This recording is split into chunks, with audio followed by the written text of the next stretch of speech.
साथियों नमस्कार। अ, अभी कौशाम्बी में बृहस्पतिवार को एक घटना सामने आती है जिसमें कि वहाँ के आईपीएस महोदय, शायद उनका टाइटल कोई तिवारी है, उन्होंने एक कैंडिडेट को यह कहते हुए चुनाव कार्यालय से बाहर भगा दिया कि तुम्हारी औकात नहीं है चुनाव लड़ने के लिए। जो व्यक्ति एक दलित समाज से आते हैं, उनका छेदू नाम है।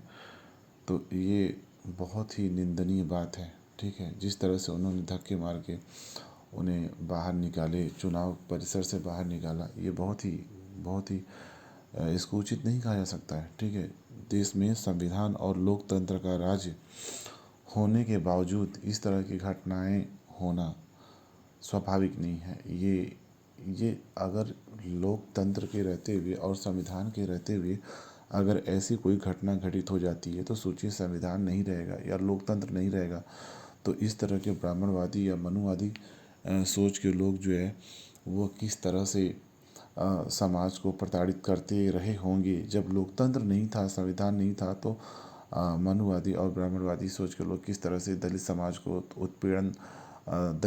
उत्पीड़न किया करते रहे होंगे। या फिर अगर लोकतंत्र या संविधान की हत्या हो जाती है, अगर संविधान और लोकतंत्र नहीं रहता है, जैसा कि लग रहा है कि है नहीं। ठीक है, अगर तो संविधान का राज होता, कानून का राज होता, लोकतंत्र का राज होता, तो इस तरह से अपमानित नहीं किया था कि तुम्हारी औकात है चुनाव लड़ने की, तुम्हारी औकात है। ठीक है, क्या ये संविधान का राज्य है या ये राम राज्य है? राम राज्य में ये सब संभव है, संविधान के राज्य में ऐसा संभव नहीं है। संविधान और लोकतंत्र शासित संविधान शासित लोकतंत्र शासित एक वेलफेयर स्टेट में इस तरह की घटना नहीं हो सकती है। ठीक है, जो कि बहुत निंदनीय है। छेदू का अपमान सिर्फ छेदू का नहीं है, ये संपूर्ण दलित समाज की कहानी है जिसका आए दिन उसका अपमान होता रहता है। हमारा संविधान हमें आत्मसम्मान से जीने की गारंटी देता है, गरिमा से जीने की गारंटी देता है, सम्मान से जीने की गारंटी देता है। आर्टिकल 17 अस्पृश्यता और छुआछूत का विरोध करता है।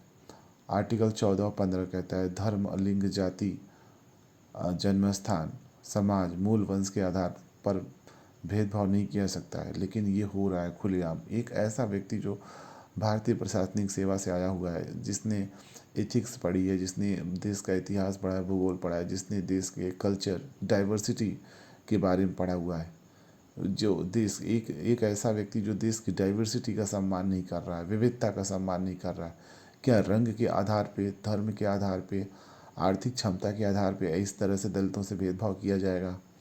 क्या यही क्या यही संविधान और लोकतंत्रवादी राज्य की परिकल्पना है, जहाँ दलितों का यही स्थान होगा, एक कमज़ोर व्यक्ति की यही दुर्दशा होगी?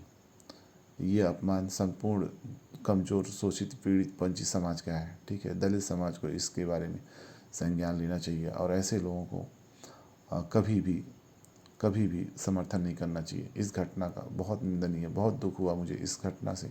एक व्यक्ति के तौर पे, एक नागरिक के तौर पे इस घटना को सह पाना बहुत ही मुश्किल है।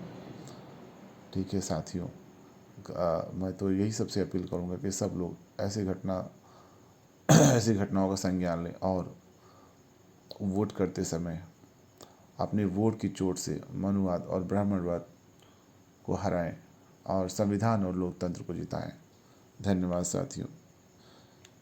जय संविधान, जय लोकतंत्र, जय भारत।